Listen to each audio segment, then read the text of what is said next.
Right, I'm going to try this again. I've been having problems since that little bar's been popping at the bottom. It's like they changed the program or something. I don't know what the deal is. Hopefully this works. So you said seizures?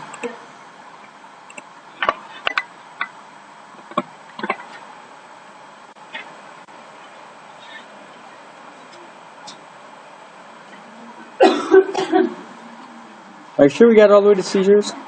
No. Yeah, I don't think we did. We stopped on slide 18. The general malfunction. We didn't talk about. So we're like one away from seizures, right?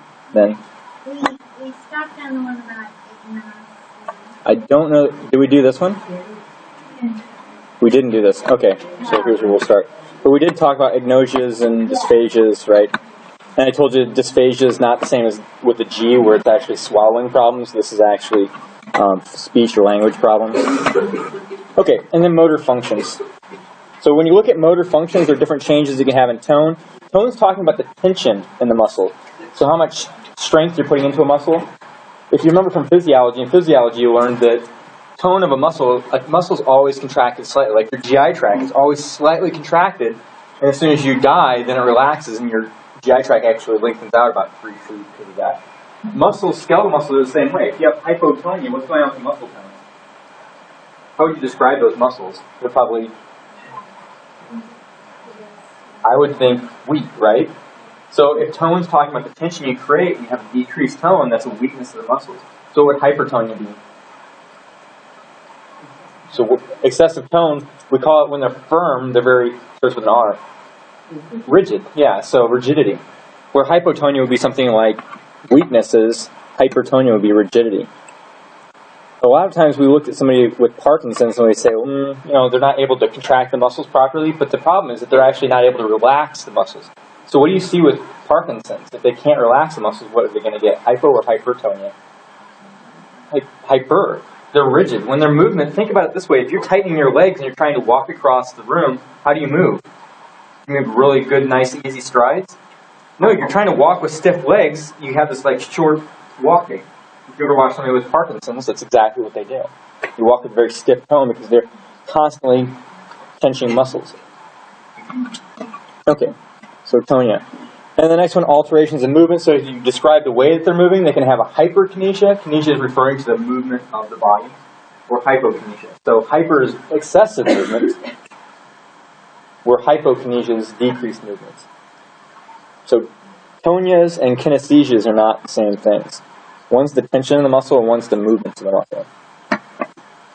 Okay, and then complex motor performance, things like posture, gait, expressions. So your posture, things that you don't pay attention to, just being able to sit in your chair, holding that posture and being nice and still. That's a complex motor performance. Signals go from the top of the brain, the cortex, down to the cerebellum, through the basal ganglia, and then down the spinal cord and out. It's very complex. There's a lot of, what do I want to do? Can I do that? What are the muscles to control that? Let's fire those muscles, let's prevent it from overfiring, and then the signal finally goes out to your muscle. There's a lot of like advanced or complex movements that are going on. Okay, and then you don't have to worry about the extrapyramidal motor syndromes. We'll talk about that. When we talk about this, we'll actually talk about things like ALS. The pathway that goes down through the spinal cord and eventually out. So don't even worry about it. Right, now we're going to seizures. All right, when you look at the seizure, this is what I want you to jot down. This is the book's definition. It's a sudden, explosive. So the book's definition is sudden, explosive. So it happens really quick. Disorderly discharge. Sudden, explosive, disorderly discharge. So it's not organized at all. So sudden, explosive, disorderly discharge of neurons.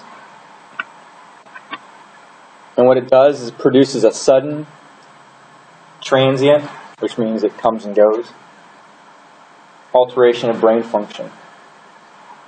So sudden, explosive, disorderly discharge of neurons. I know what it does. Sudden, transient, alteration of brain function. So you have some little area of the brain that's overfiring. It's overactive and it's not supposed to be firing. What it does is it sends basically the surge all the way through your brain and fires everything at one time, and then shuts it all off. It's kind of like when you plug a hairdryer into the bathroom, but everybody's running power all over the rest of the house. By flipping that one little thing on, what did you just do to the power throughout the house? You pop a fuse. Yeah, back in the days when we had fuses. Are you that old? Jeez. We have breakers. People have breakers now. The fuses are the little round things, and when you busted one, it like knocked out half the house, right? Breakers are usually smaller segments. Right. Yeah, those are breakers. When you go, those are breakers. Fuses are the little things you have to screw in. Does anybody remember those? Okay. It's funny how we still use that terminology, though, as a fuse. Like, I remember growing up, my mom referred to the ice box. I never owned it. I've never been in a house with an ice box. We had a refrigerator, but she still calls it the ice box because when she was a kid, they actually put lumps of ice in the bottom of this big insulated box. It was like a refrigerator. So it's funny how we stick to those words. Okay, so anyway, that's the definition. You have this little area that's being overfired, and then it just sends a surge all the way through the entire brain, firing everything. Seizures themselves aren't the disease. They're actually a syndrome, and they're typically symptoms. They're a sign of something else going on. It's kind of like anemias are rarely the disease. Anemias are typically a syndrome or a symptom of another disease. So seizures are syndromes or symptoms. They're usually not the disease itself. And there are lots of causes. Temperature can be a cause. So a high temperature. Anybody know someone that had a high fever and they started seizing? Or heard of? pH can be a problem too.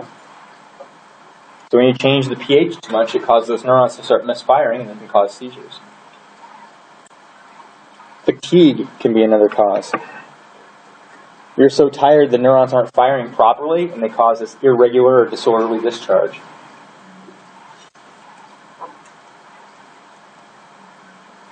So lots of different causes. And there are a lot of things that are just idiopathic, which means what? We have no idea. Oh, I skipped over convulsions then, didn't I? So convulsions are the actual body movements. Can you have a seizure and not move your body? Yeah. A petit mal seizure. They think a lot of kids that we didn't think of before, they sit there and they space out, and they may actually be having a seizure while they're sitting there spacing out and zoning out. Their brain's misfiring, but they're not actually giving you physical outward movements. The convulsions are the jerky, contracting, relaxing, or what we call tonic-clonic seizures. Tonic-clonic. And we already went through the causes. And this epileptogenic focus in medical term means a location. So here you have the epileptic creating location. And it's whatever group of neurons is misfiring that causes this whole problem to happen in the first place. So they're overexcited, they fire, and then they just cause all of that area to start firing off. What's interesting is that many people have heard of the term auras. What do they usually refer to? Lights, right? So we usually associate with the lights. Does it have to be light? Does anybody have auras or weird sensations like where you feel like you have metal tasting sometimes, or you hear a ringing in your ears suddenly that pops up? That's actually considered an aura. These abnormal sensations that happen. If people get auras before the seizures, and a lot of people that get regular seizures, the doctor will tell them, take a notebook and make a note of whatever you feel leading up to the seizure. I remember when I was at Iowa State, I was in a class and a girl raised her hand. She was asking to leave because she knew she was going to have a seizure. And before the instructor had a chance to call on her, she actually went into a seizure. But they know these little auras, they know these signs. Some people get it where it's a tingling, metally taste on their tongue and they know the seizure's coming on. Some people will start hearing a ringing in their ears. Some see lights and flashing. What's kind of cool about the brain is if it's the lights and flashing, what part of the brain would you most likely start pointing fingers to that it might be at? Somewhere close to the occipital lobe. If they start seeing these lights and flashes, then it might be somewhere over in the occipital lobe that's stimulating the seizures. What's the name of the tool you could hook up people to look at what's going on in their brain? The old school is not the big fancy MRI. The EEG. Yeah, they hook the EEG up and they can see the electrical activity in different parts of the brain. It's a little easier to do that, have them hook up to the EEG for several hours than away in the MRI for several hours. But if it were sounds, if they started hearing abnormal sounds or feel like there's a ringing in their ear beforehand, where might you want to look? The temporal lobe, right, where the auditory cortex is.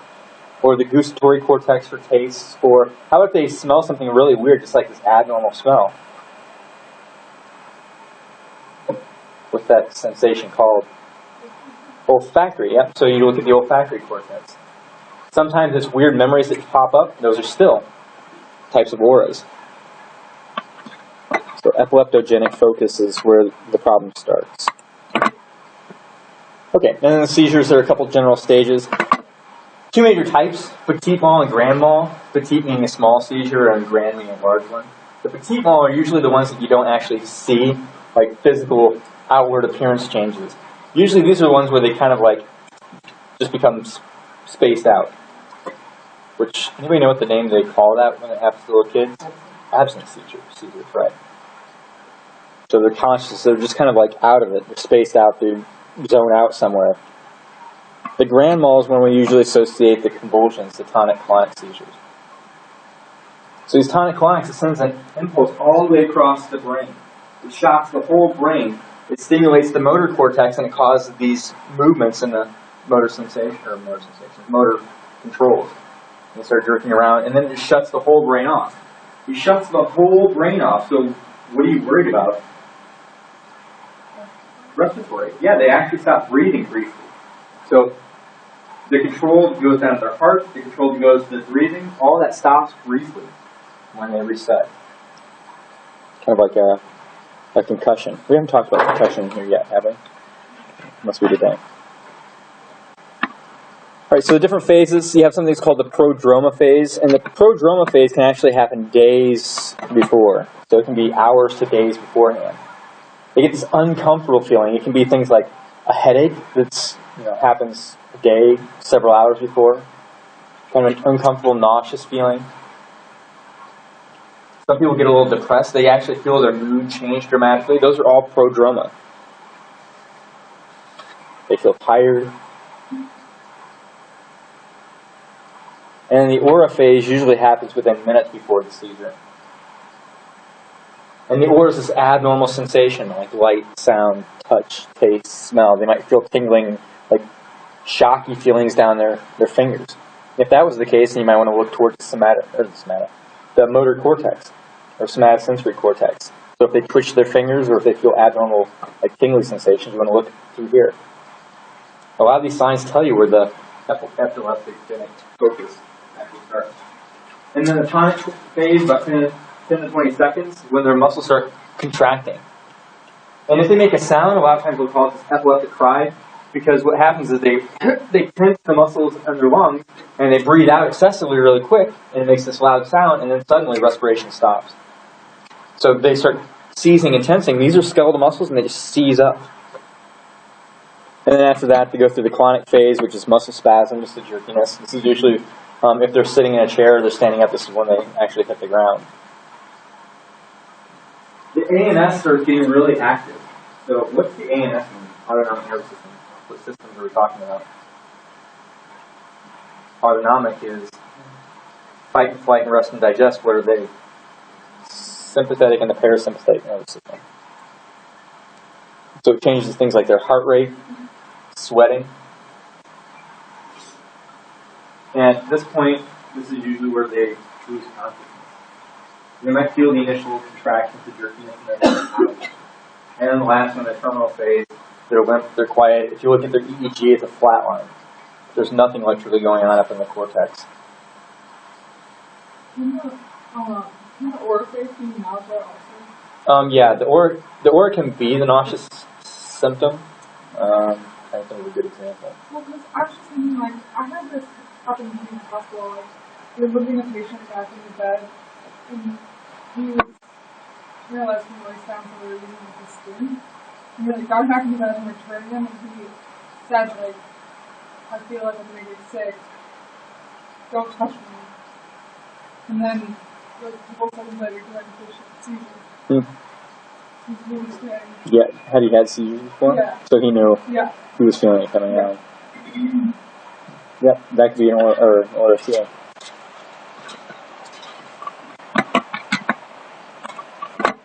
Okay, and Go back. Number 4. Yeah, usually right there, number 4 is where they lose the consciousness. So at first they start feeling tension, tensing up, and then it's gone. Some people don't even remember the aura phase. They'll be sitting there, they don't remember anything, and then it's, it hit them. And they wake up completely confused what happened. But what's interesting is most of the people that I know that have epilepsy or have regular seizures, usually they know the aura, they remember the aura, and they know what they were doing at the point where the aura came on, but they don't remember during the seizure. So the tonic and the clonic phases. The tonic phase is when the actual contraction starts. They start seizing up all their skeletal muscles, and if it squeezes the respiratory muscles, usually it blows the air out to get that epileptic cry. Okay, and then epilepsy is the disorder that's associated with seizures. And epilepsy, typically, epilepsy is idiopathic, which means I have no idea what caused it. Sometimes people that have brain trauma and it damages neurons in an area, and we'll talk about this later, like people that have a lot of concussions. If they damage certain parts of the brain, then it might trigger epilepsy. Then we know in general where it's at, we know what caused it, but we really don't know specifically what's going on in that area of the brain. Because we can't look at one neuron, pull it out, and say, oh, this is what's wrong with it, put it back in. Even MRIs are general areas. They're not one specific neuron or 2 or 3 specific neurons. They're a large group, like millimeters of neurons at a time, which can contain hundreds of neurons. Okay, so seizures, second most common neurological disorder. And the older that we get, it actually goes up. So you increase the risk. I couldn't find why they think that is, but to me, what happens to your brain as you get older? It gets smaller, right? So there's more movement in the brain. There's more risk of damage, and we'll talk about this later. When you get a concussion, when the brain's jarred or shifted, there's a lot of times the neurons will actually disconnect. They'll rip, they'll twist, and what's going to happen to the signals if you twist or rip or damage the neuron? They either slow or they stop completely. So my theory is that as the brain starts shrinking, then there's probably more likely damage that can happen from shifts or jarring. As we age, the brain shrinks in size, which increases the risk of it moving, jarring, ripping, tearing little parts. That's why strokes go up as we get older, because there's less support in the brain area. So those blood vessels that need that support, they have more tendency to rip, tear, or break. So even as we age, yeah, if you've never had a seizure, as you age, the incidence will actually go up. And then some of the causes, brain tumors, scar tissue, etc., so damage. And I already pointed that out, that most of the cases are actually idiopathic. We have no idea where they started. Some drugs will do it too. Some drugs can actually stimulate overfiring parts of the brain that trigger all the way across. What's kind of interesting is that it must have been the 1950s, I think, is the first case I heard of this. But what they would do is, if this part of the brain would start having firing, and it overstimulated and caused the whole brain to fire, what they could actually go is go in and sever that big white structure in between the two sides of the brain called the what? Corpus callosum. And when they severed that, their theory behind severing it was that if you turn off the communication directly from the left to the right or the right to the left, if this side of the brain actually seized, hopefully the signal wouldn't get over here and cause this to seize. And they found that when they would do that, it actually worked. They may have a small, like a T-ball seizure on this side, but it didn't affect the other side, so they were still conscious. So they have more like an absent seizure when they have a seizure. But what they found is there were a couple interesting things. First, if you cut that, then your IQ actually went up. It went up, yeah, it went up. And they think part of the reason is that this part of the brain had a problem, it may have actually been inhibiting the other side from thinking appropriately. So the IQ goes up.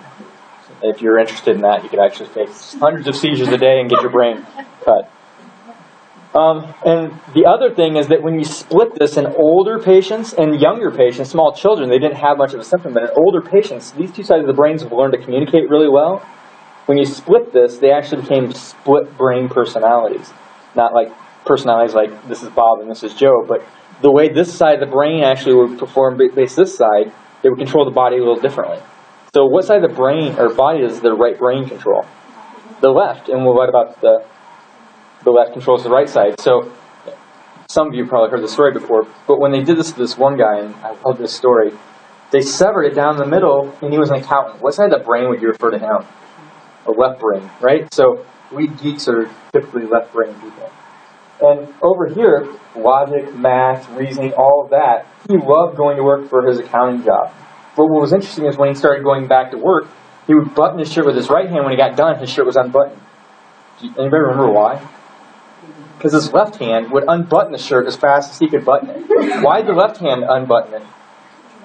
Because the right brain said, work sucks, logic sucks, math sucks, I don't want to go to work, I want to stay home and play, I want to, do something spatial, I want to be creative. And so it would unbutton his shirt just as fast as he could button it. Which side of the brain is language? The left brain, right? The left brain, and 95% of the people out there is language. So when you verbalize why you want to do something or what you're doing, you're usually consciously, the more dominant side that has to do with language, speech, or even internal monologue is the left side. So he couldn't explain why he did it, but his right brain's over the mute side that couldn't tell him what was going on. If you watch House refers to as the mute brain, the right side, the mute. But there was, of course, an episode about something like that. What are we talking about seizures? Damage to the brain, right? Not necessarily permanent damage. Yeah. Okay, oops, I feel like I skipped over a slide. Did I skip one? We talked about epilepsy. Yeah. The what? Strokes. Yeah. Stroke. And then we'll talk about those too. There are several kinds of stroke. Okay, so alterations in movement, one of the diseases, and we're going to talk more about it later again. But Huntington's disease. Huntington's used to be called chorea, or Huntington's chorea, because chorea, it refers to the term like choreograph, which means to do what? Organize like a dance or specialized movement. And what they thought, these people looked like they were dancing, so they just called it chorea, like dancing. So it's Huntington's. What other diseases does it look like with the movements? The abnormal, excessive movements. It looks like Parkinson's a lot. So with Huntington's, the way that you get it is very different than Parkinson's. Parkinson's is typically idiopathic. There's some genetics, but Huntington's is almost entirely genetic. And I think we talked about genetics, didn't we? Yeah, pretty sure. So, yep, what did I tell you in genetics? What did I tell you about every generation that gets it? It's worse than the one before. And it's because of those little CAG repeats over and over and over again at the end of the chromosome. So every generation gets longer. What's your chances of getting it if one of your parents have it? It's autosomal dominant. 50%. Yeah, if one of your parents has it, you have a 50% chance of getting it.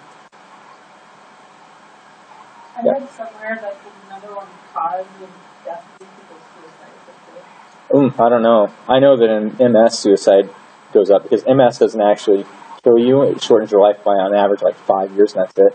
But suicide goes up with that. Yeah, that would be interesting to look at. That would be like ALS. I mean, one of the big things that takes people with ALS is suicide. And when you heard about Kevorkian, most of his patients were actually ALS patients. Yeah, so it would be interesting to look at that. When does this hit, usually? About what age? When they're in their late 30s to their 40s. So it happens at least in their 30s. What have they probably done?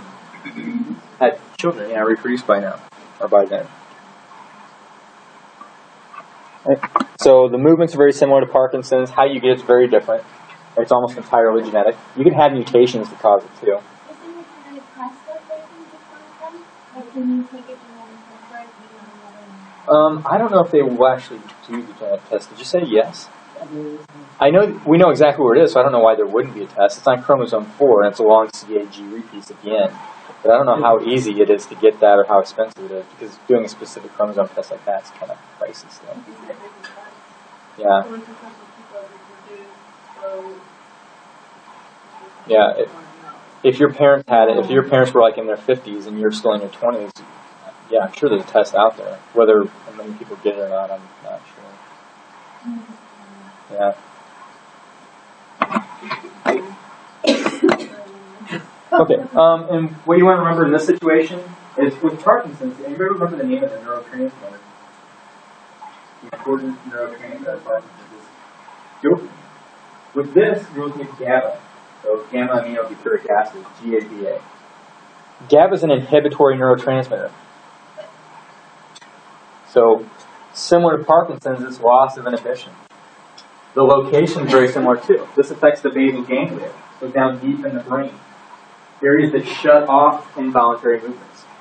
So the movements you don't want, the basal ganglia numbs them down and shuts them off. But with these people, they can't stop. Would they have hypo or hypertonia? Hyper, they can't turn things off. They keep firing more and more and more. So this makes it look a lot like Parkinson's. Here's where another big difference is. Not only dopamine, but when you look, frontal cerebral atrophy, what's it telling you? Frontal lobe of the brain, right? What's it doing? It's shrinking. What symptoms might you see if their frontal lobe is changing? Personality, right.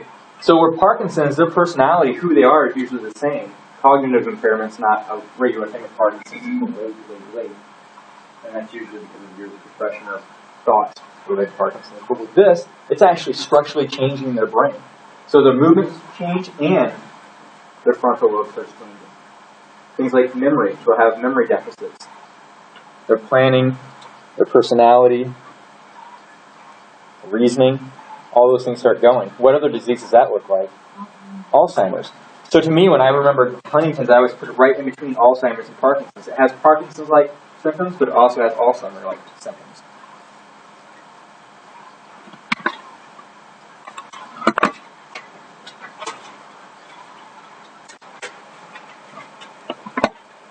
Okay. So as far as tonias, they have a tendency to get hypertonias. As far as the movements, they have these decreased ability to move properly, so it's a hypokinesia. To the point where it can actually become akinesia. What would that mean? Yeah, inability to move at all. What's bradykinesia? Slowed movements. Yeah. So decreased movements, eventually leading to no movement, and then slowed movement too. And then eventually dementia, which makes it seem like what disease? Alzheimer's. And in this brain, what are these big holes? Those are ventricles. In a normal brain, I should put a normal brain up here, but this is a cartoon version of a normal brain. Look at the ventricles. They've actually expanded, not because there's a lot of pressure in the ventricles, but because what could allow them to expand? Atrophy of the tissue down here. Right, so if you atrophy the tissue down here in the basal ganglia, these ventricles can become enlarged. And it's not because the ventricles are doing the cause, it's just one of the symptoms you can see, or morphological changes, I guess is a better word you can see on MRIs and brain scans. And then Parkinson's, same thing, basal ganglia. There's actually one specific part of the basal ganglia, and I thought it was up here. It's called the substantia nigra. Maybe it's on the next slide. When you look at this slide, the substantia nigra is this dark strip along here. The more dopamine neurons they have, the darker the strip. So what do you think happens here? This is nice and dark, and that's really light and stable. There's lots of dopamine. This is obviously, they've lost their dopamine. So this is a Parkinson's patient. This is a normal patient. It's called the substantia nigra. It should at least be on the next page if it's not on this one.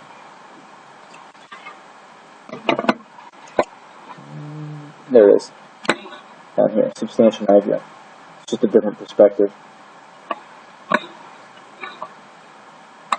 Okay. And then Parkinson's, usually all of their symptoms, these are on Parkinson's tremors, Parkinson's disease, Parkinson's bradykinesia. Is it possible to have hypertonicity and bradykinesia at the same time?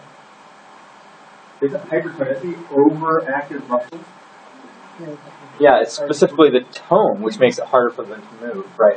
So the hypertonicity, remember, they're rigid in their muscle tone, which makes it harder for them to move. So think of walking kind of stiff-legged across the room. You're not going to take big strides. It's uncomfortable, it's awkward, and you get off balance easily. You take smaller movements. So that's how you can have both rigidity and bradykinesia at the same time.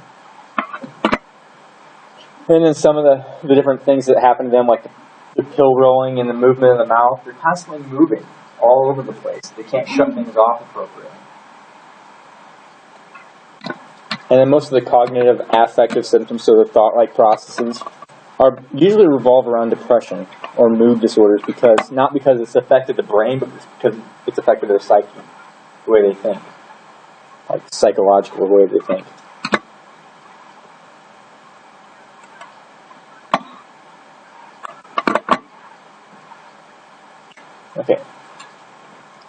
feel like I skipped over one, but yeah, that wasn't it. I just had the picture back here, which this picture shows, I guess I didn't cover it.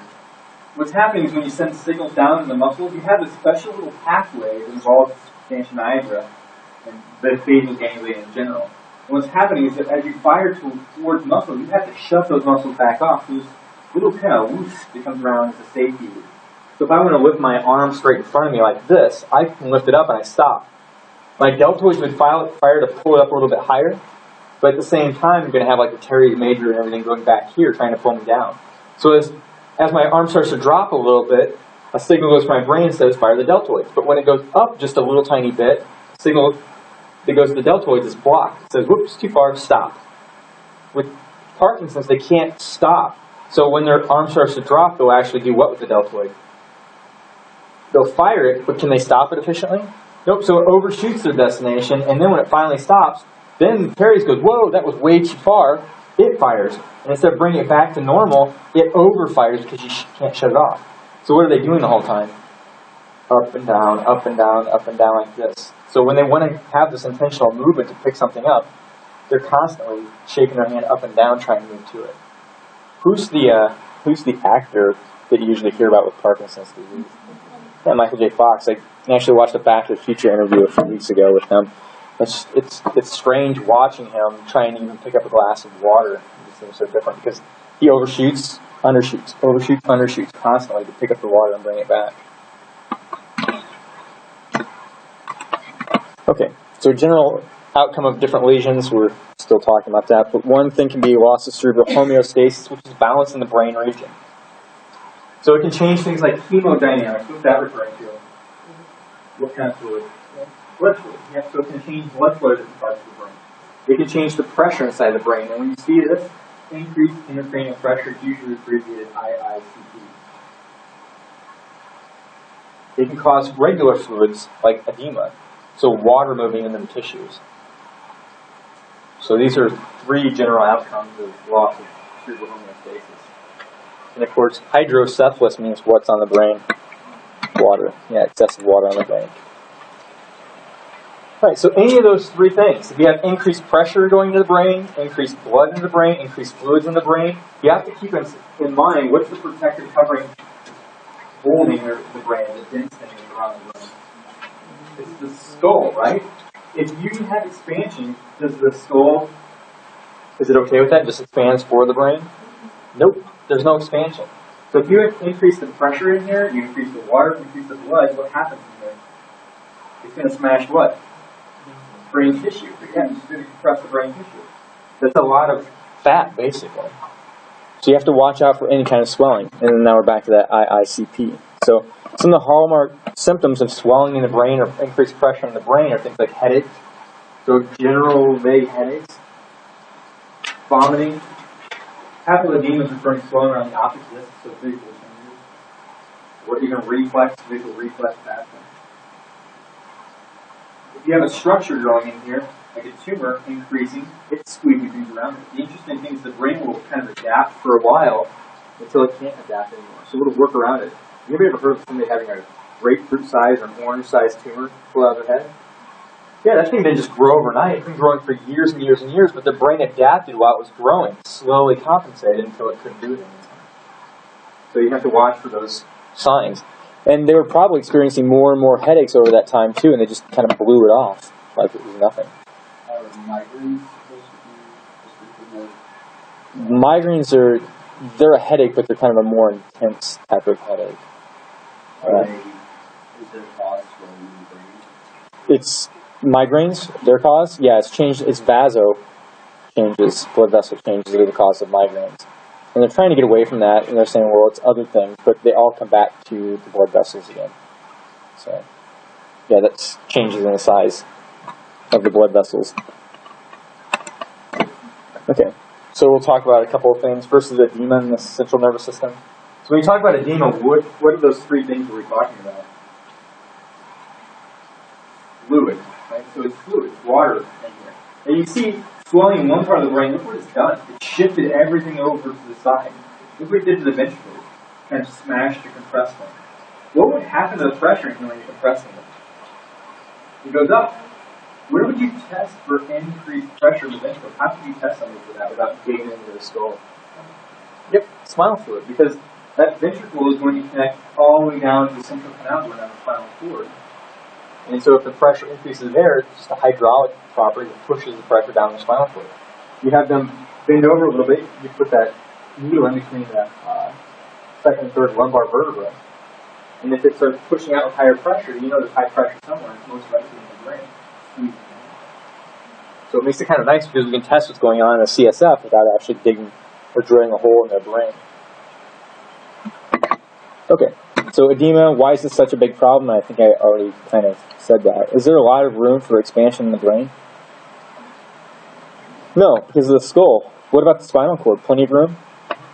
No, it's the same thing. You've got that little tiny vertebral foramen of the spinal cord thing. Any swelling or compression back there can cause a problem. So edema anywhere in the CNS is bad news. Two types of edema that you want to get familiar with. First is vasogenic, which is because of what? Vessels. Yep, vasogenic is telling you it's the blood vessels. So vasogenic is because you have too much activity of the blood vessels. Blood vessels are opening up, they're bringing lots of blood flow in. When you open up the blood vessels, what are you doing to all the tissue in the brain? You're smashing it, yeah. The brain tissue itself is not a high pressure structure. You've got all this blood pumping right out of the heart, squeezing the brain. Vasogenic is because of the blood vessels. And then what it does is it opens up the blood-brain barrier and things can seep into the brain that shouldn't be there, especially water. You don't want water flowing easily across the blood-brain barrier into the brain tissue because the brain's mostly what? Mostly fat. It's well-organized fat pathways. All that myelin. So if I start pushing water in, it's going to start compressing the brain. So vasogenic is because the blood vessels are opening up. There's too much water, too many factors inside of there. If I leak proteins into the brain tissue, what do proteins do to water? Repel them or attract them? Attract. Yeah, they're solutes, right? The solvent wants to chase after. So if I leak proteins in the brain, it's going to pull more water in. It just gets worse and worse and worse. High blood pressure, you open up the blood vessel pores, proteins leak through and pulls even more water. So you keep getting this basically positive feedback loop that's going to eventually kill you. So that's vasogenic. Cytotoxic's different. Cytotoxic, it's the cell itself that's being destroyed. Something inside or changed in the inside of the cell.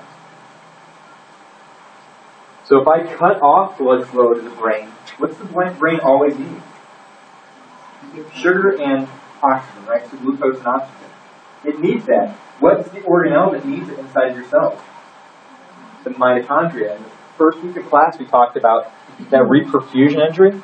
If you don't get oxygen and you don't get nutrients to the mitochondria, they start misfiring, producing lots of free radicals. What are they doing to the cells as a result? Free radicals are destroying the cells, right? If the cells lyse, they attract more water to the area. So all this potassium around. So cytotoxic, you're destroying the cells because you're depriving them of things like oxygen and sugar. Mitochondria produces free radicals, this causes this downward spiral. So situations like hypoxia with cardiac arrest. Cardiac arrest, what's your problem? With your brain. Absolutely having a heart attack. You're not getting the blood pushed up into the brain, right? So you're running out of oxygen, running out of nutrients. Near drowning, you're depriving the body of oxygen. Strangulation, you're depriving the brain specifically of oxygen. So if all these cells start dying and they start causing edema in that area, it's these cells that are doing it. Another problem could be toxic substances. Cyanide would do it. Not having enough ATP or blocking the ATP pump, so not being able to move potassium and sodium in the right direction. If you can't turn on the sodium pump to get sodium out of the cell, it leaks in, starts to bring what with it? What wants to chase sodium? Water. It starts swelling the cells until they die. So the big difference between vasogenics is this is specifically because the blood vessels are not working properly. This is because the cells are actually being destroyed. And the reason I'm pointing this out is because if you were to treat them, they have two totally different treatments. Which, oh, sorry, there's a picture here, so you can see the shift. There's a tumor in this situation. You can see the ventricles aren't working properly in that one. So they put a stent in. I thought it was in this picture, maybe not. But how you treat them. So, if I were to give somebody a hypertonic solution, I'm trying to suck the water out of the cells and bring it back into the blood and carry it off. Which one would that work for? So if I gave somebody a solution that was hypertonic, that would be the cytotoxic. What if I gave somebody with vasogenic a solution of hypertonic saline? What are you doing? You're increasing their blood volume, right? What happens when you increase blood volume? Increase pressure, which means you're going to push more blood in the brain. What do you do with the vasogenic? You made it worse. I just made it worse. So if you put an IV solution in and you push lots and lots of fluid in somebody with vasogenic, you're killing them.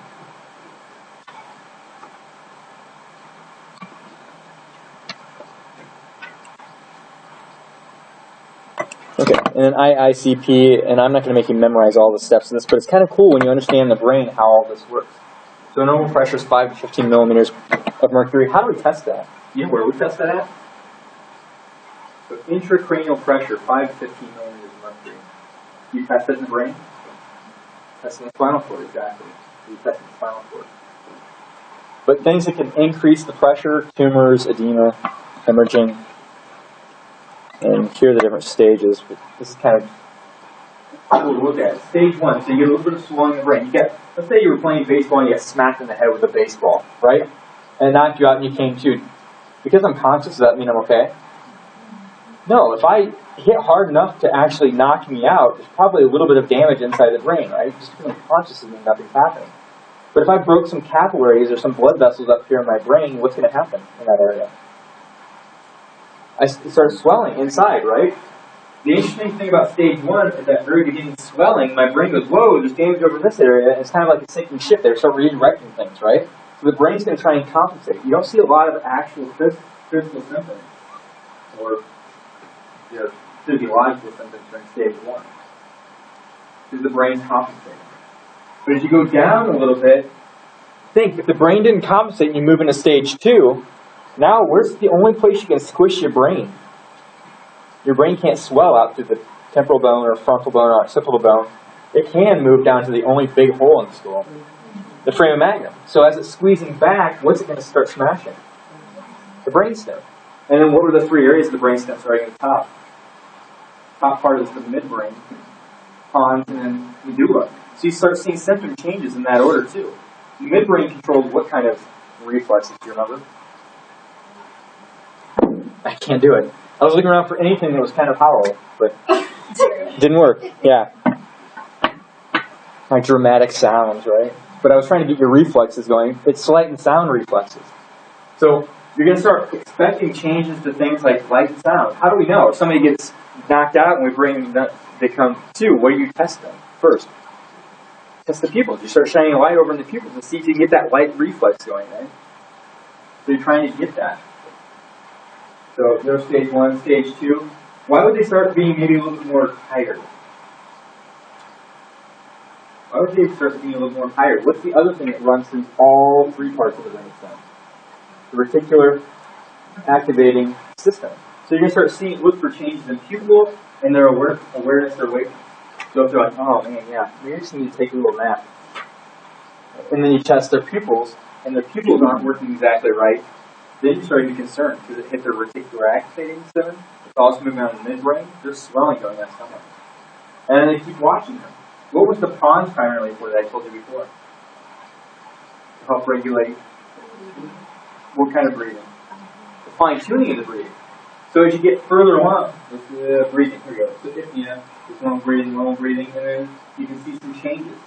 At stage 3, the pupil's not responding appropriately.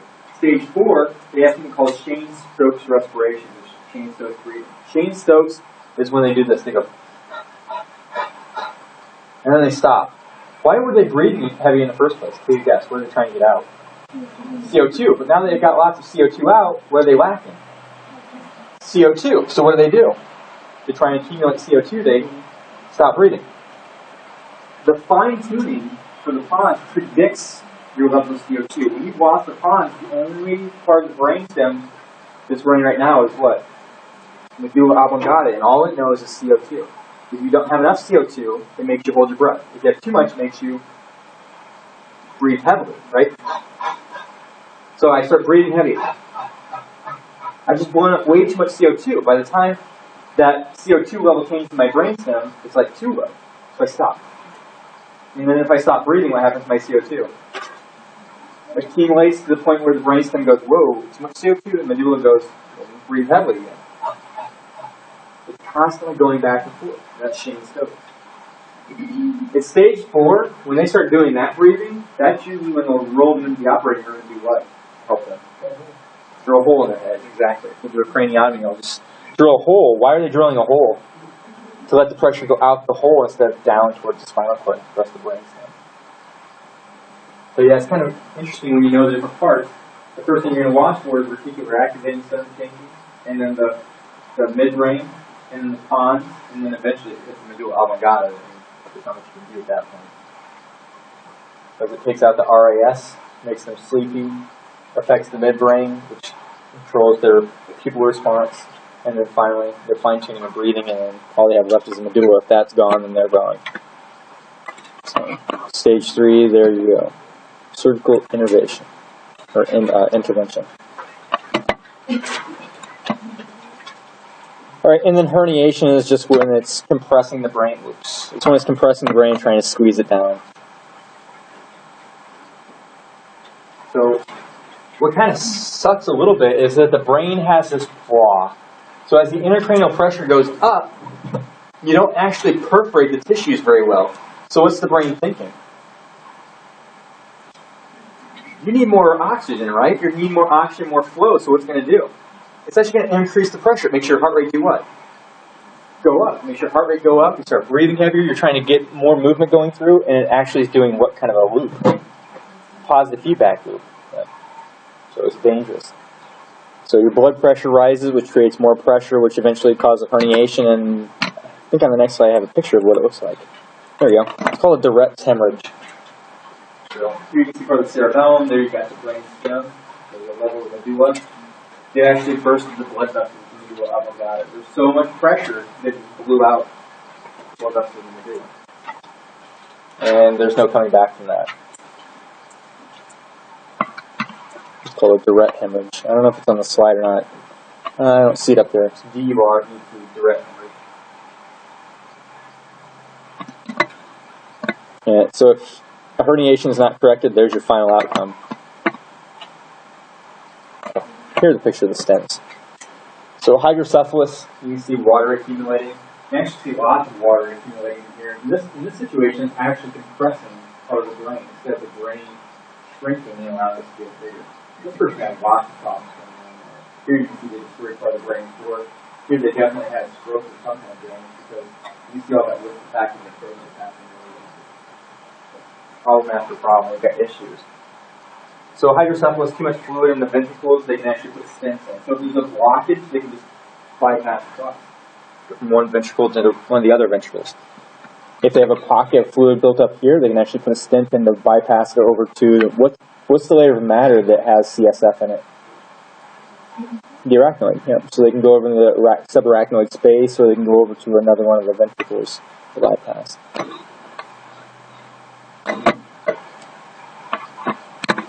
Okay, alterations of neurologic function, chapter 15. Brain trauma. So, I love this. I mean, we all love it. I was talking about this with my wife the other night. We were watching NASCAR. Who watches NASCAR?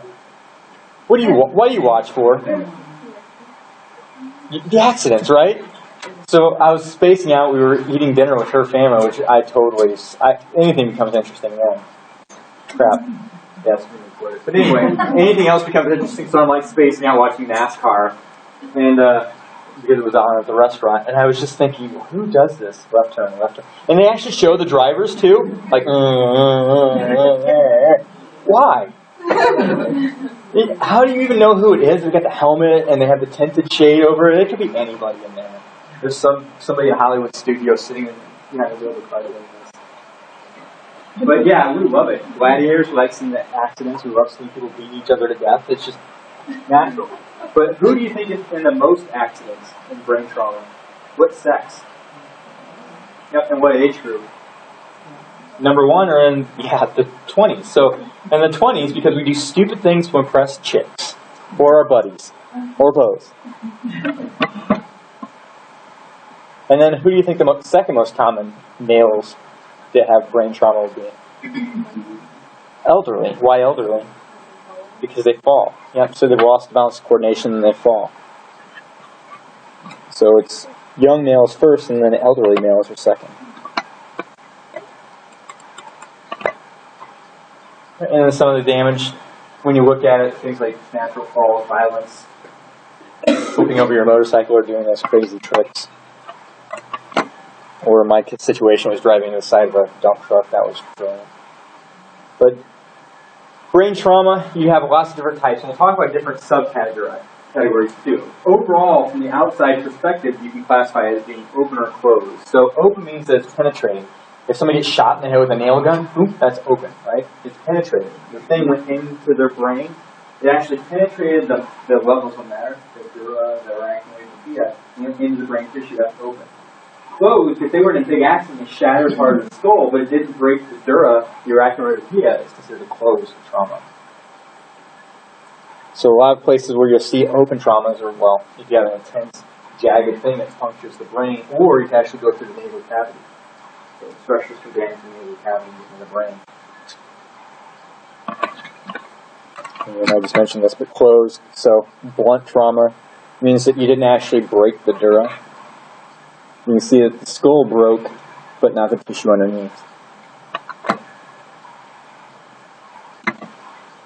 A lot of times when you have an open trauma, it's local. Because whatever it was, like in a nail gun situation, the nail went right through the skull and it just damaged that one specific area. When you have the blunt trauma or the closed trauma, you usually can get either local or very diffuse because it hits that brain so hard, it's going to jar all that tissue in there. So if it's local, you're probably looking at an open fracture typically. You don't have to be. And then we'll talk about different types of diffuse brain injuries. Some other terminology, the coup and counter coup. So if you're in an accident and I don't know why this guy's banging his head on the wall, but if you smack your head on the wall, where the initial impact of that is called the coup. But the weird thing is, and I wish I had a really good illustration of this. I need to make a jello mold or brain sometime to do this. Your brain's intact inside the skull, right? It's touching all the way around when your head's at rest. So when you make that initial contact, this side was already touching the front wall. The back part starts squeezing down like a bowl of jello, but as it starts tightening up, it's being more dense, and it doesn't want to stay like that. Jello bounces back, right?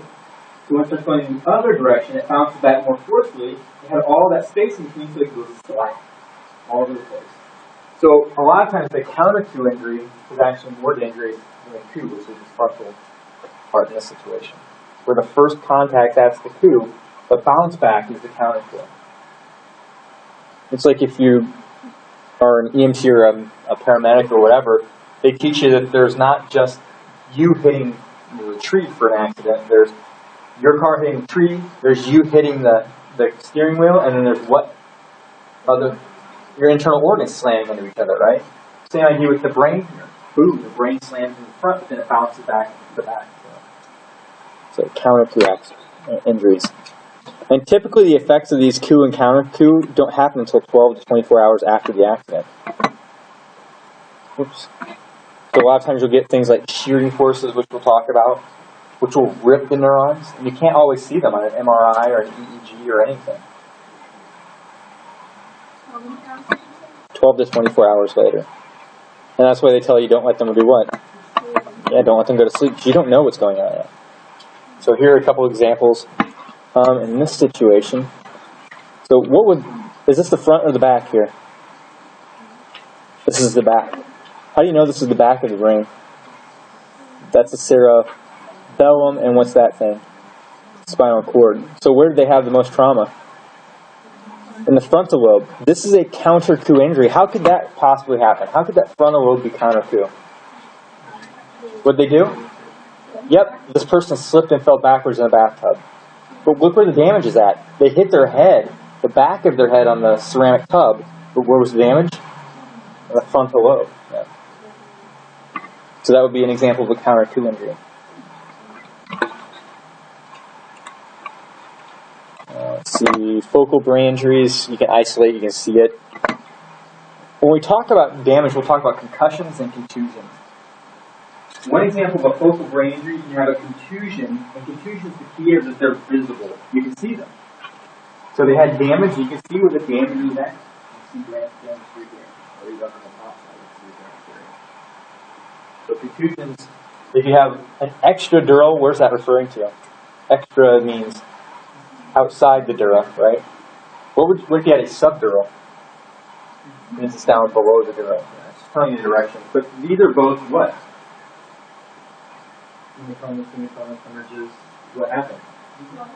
They're bleeding, right? So you can see bleeding on MRIs. You can tell that there's problems going on. Sometimes you see them, they're bleeding on an X-ray too. Depends on how severe it is. Another type of hemorrhage you can have is intracerebral. What's that telling you? Within the brain, right. So when you're looking at extradural, it would be out here on the outside of the dura. Intradural would be right underneath the dura. When you're looking at intracerebral, you're talking about anywhere inside the brain. So a stroke that happens in the temporal lobe, that would be intracerebral. When you look at the different layers, you have the upper above the dura. Anything below is subdural. So if they have a bleeding in the arachnoid matter, that's still considered subdural. If it's in between the dura and the arachnoid, that's still subdural.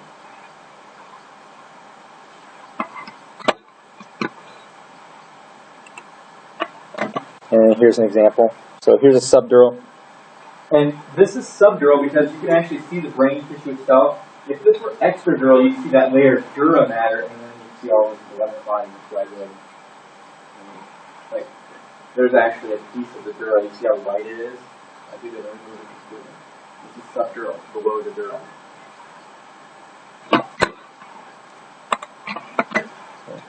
So here's a little comparison too. Here you can see some of the dura matter left on.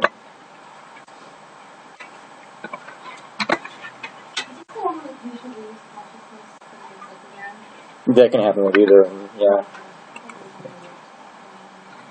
Here's another example with the epi and sub. So here at above the dura, you can still see the dura intact. The dura is periosteum. It's just a little white tissue that connects the bone, but it also wraps around the brain. So it's the same thing.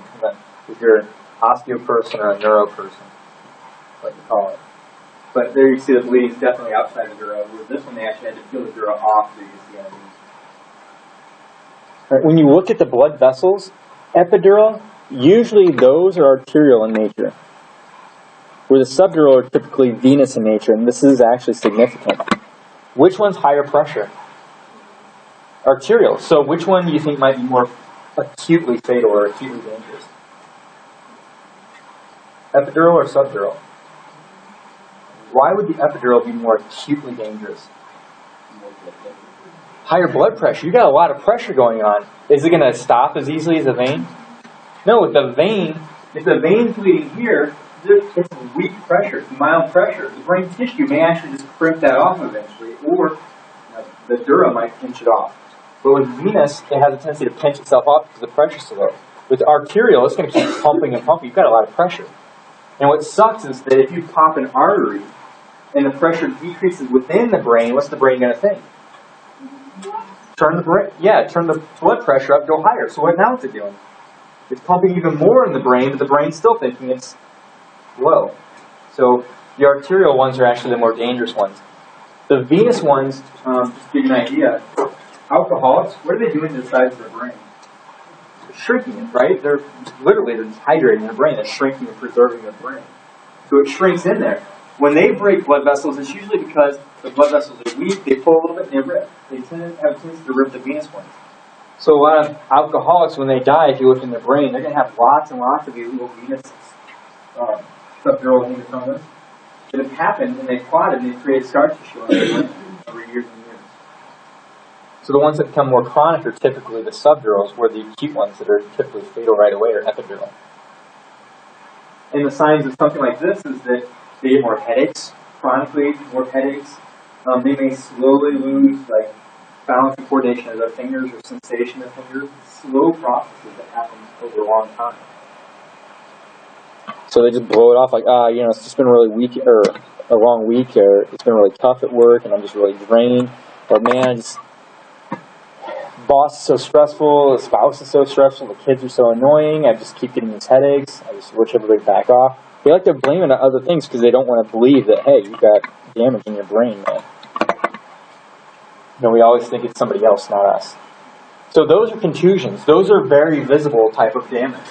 When you look deeper, something like a diffuse axonal injury, this is talking about the axons on the neurons. Can you see that with the naked eye? No. Even with a microscope, you're not going to see that twisting. Maybe an electron microscope, but are you going to zap somebody's head with an electron microscope? Nope, you're not going to see it. An MRI looks at millimeters at a time, not one axon that's nanometers wide. So these things, are you going to be able to see them in any kind of like clinical analysis? Nope. These aren't called contusions, they're called concussions.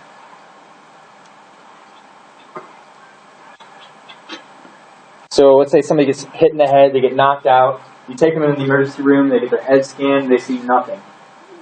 And on the way home, they're like, man, I'm really tired, I just need to take a nap. Did you let them take a nap? No, because they obviously didn't have a contusion, they couldn't see it on the X-ray or MRI, but what could they have had, or did they have? A concussion. And it's because what's happening is that all those axons, when you jerk them around, they have a tendency to pull. So just imagine, I'm trying to think, a good example. If you take like a water balloon and you pull it really tight, what happens to the membrane around the outside of that? It gets really, really thin, really weak. It's the same thing with neurons. If you stretch them, their membranes start pulling them. If the myelin sheath can be damaged, what's going to happen to the signal when the myelin sheath is damaged? It doesn't work as well, right? So they may see like some symptoms, maybe headache, nausea, maybe memory issues. Those are all things that happen with concussion. But they refer to, in general, what's going on is that there's some kind of axonal injury. The axons are damaged.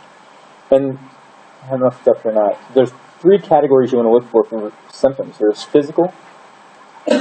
Physical are things like they may have paralysis.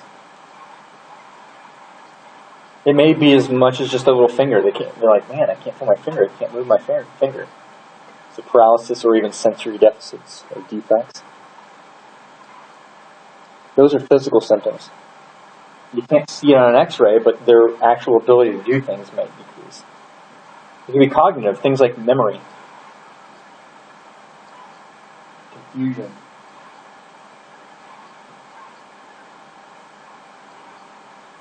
levels of awareness. So those are thought processes or cognitive processes. And the last one is behavioral. Sometimes they become more impulsive. Sometimes they become more depressed. And they call it post-concussive syndrome, huh? The way they act. Yeah, it could actually be a crossover, but yeah, just the way they act, like they socially withdraw from people, the behavior. They might be, they may have been a really calm, laid-back person. They may be just more, like, aggressive. You know what I mean? Like some people, when they're having a bad day, they're more willing to, like, get in an argument or a fight with you. That would be a behavioral activity. But yeah, usually there's a physical, a behavioral, and a cognitive change that you look for. Or, sorry, I say and. I meant or. Okay, and then different types of concussions. These are kind of fun. So there's mild, the classic, and then severe. And what's the big difference between a concussion and a contusion? Visibility, yeah. So they both damage part of the brain, but one of them is more visible. So the mild concussion is kind of fun. So it's temporary, and they, depending on what book and how in depth you go into certain fields, like a neurology book might say it a little bit differently, like a physical therapy book might say it a little differently. But in general, you've got 4 altogether. You've got the first 3, which is 1, 2, and 3. And according to most books, 1, 2, and 3, they don't lose consciousness. So you can see with number 1, they get confused. They get hit in the head, they get confused, a little disoriented, momentary amnesia, like, whoa, what happened? And they forget it. Anybody ever been in an accident? You don't remember the actual accident itself. You remember building up to it, but then at the moment, it's gone. So if you hit your head and you lost that, that would be the first stage.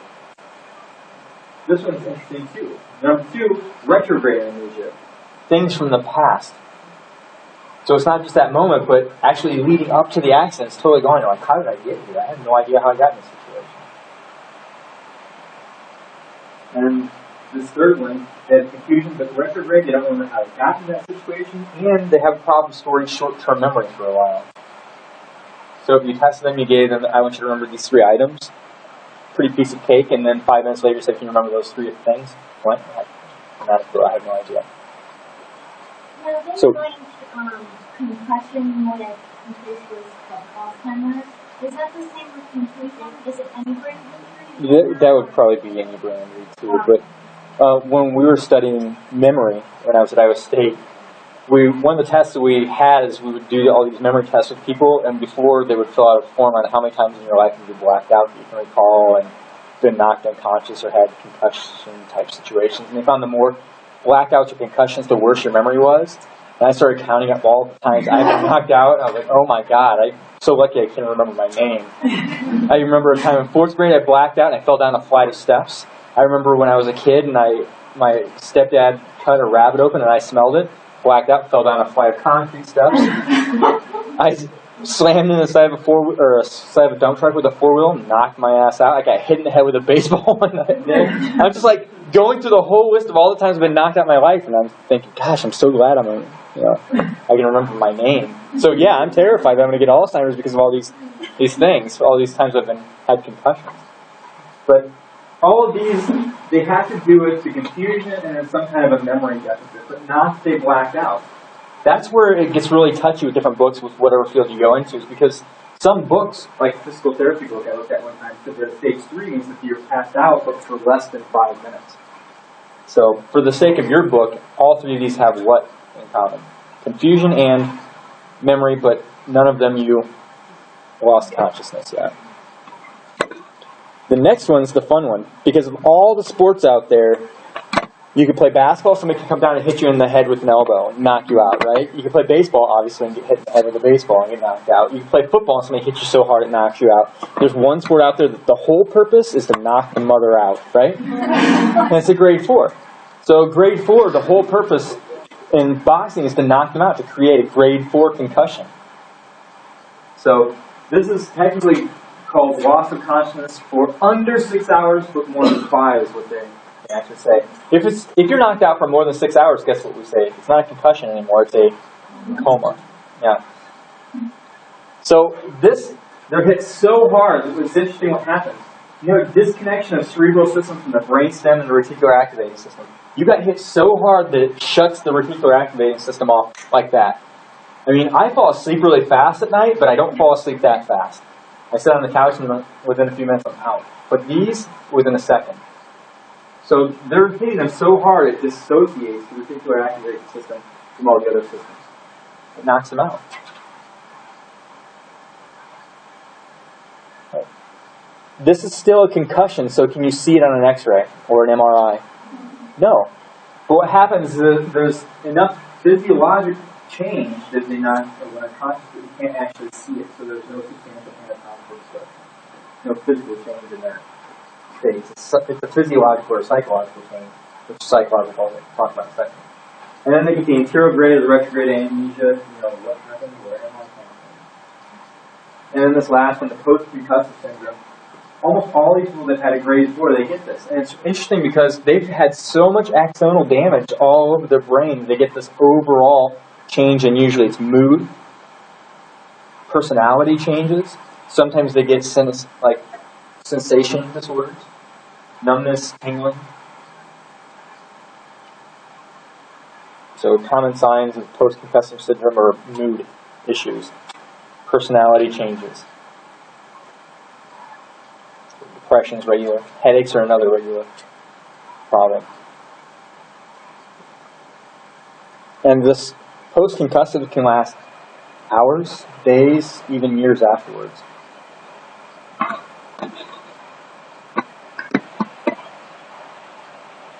But when they get knocked out, it's kind of interesting because they've actually just dissociated their brainstem from the rest of their brain, right? So it shuts off the brainstem temporarily.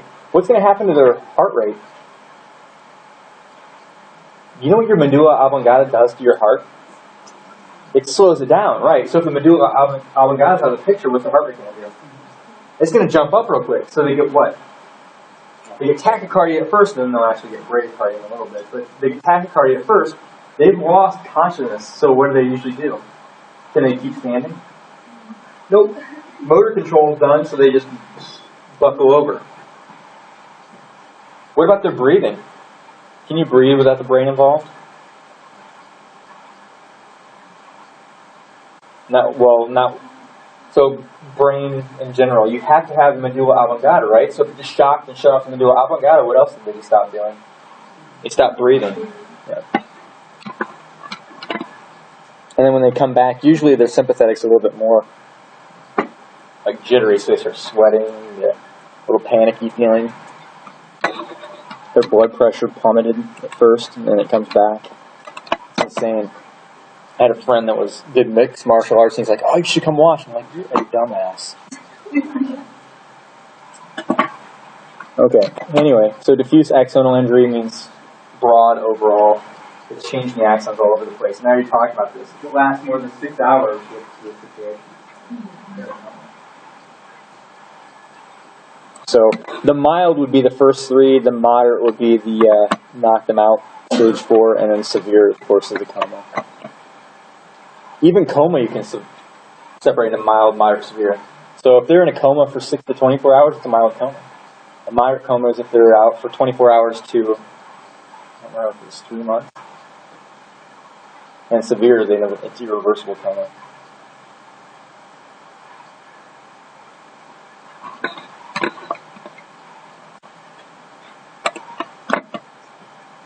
Okay, it's 2:22. We'll take a break here and then come back with CVAs.